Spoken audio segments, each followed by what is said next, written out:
अस्सलामुअलैकुम, इस्तकबाल है आपका चैनल पर।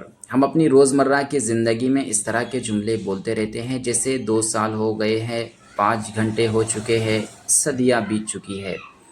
इन्हें हम इंग्लिश में किस तरह से बोलेंगे, उनका स्ट्रक्चर, फार्मूला क्या होता है, वो सब हम इस वीडियो में सीखेंगे। वीडियो बहुत ही ख़ास होने वाला है, इसलिए वीडियो में बने रहे। तो चलिए शुरू करते हैं। इस तरह के जुमलों को बोलने के लिए जो स्ट्रक्चर इस्तेमाल होता है वो है इट। इट जो है इस तरह के जुमलों में सब्जेक्ट की तरह इस्तेमाल होता है, प्लस उसके साथ में हैज़ बीन का इस्तेमाल होता है, प्लस अदर वर्ड्स जो भी हम वर्ड्स जोड़ना चाहते हैं वो है।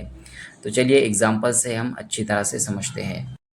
2 साल हो गए हैं या 2 साल बीत चुके हैं, दोनों का मतलब एक ही है और उसे हम इंग्लिश में बोलेंगे it has been 2 years.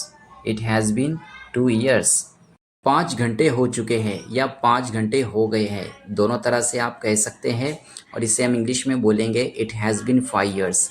It जो है सब्जेक्ट की जगह आ गया, प्लस हैज़ बीन आ गया और अदर वर्ड्स में 5 ईयर्स आ गया। तो चलिए नेक्स्ट एग्जांपल देखते हैं। सदियाँ बीत चुकी है, इसे हम अंग्रेज़ी में कहेंगे इट हैज़ बीन सेंचुरीज़। सदियाँ को अंग्रेज़ी में कहते हैं सेंचुरीज़। सदियाँ बीत चुकी है, इट हैज़ बीन सेंचुरीज़।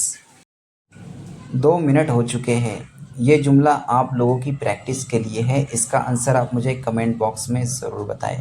तो चलिए मिलते हैं अगले वीडियो में।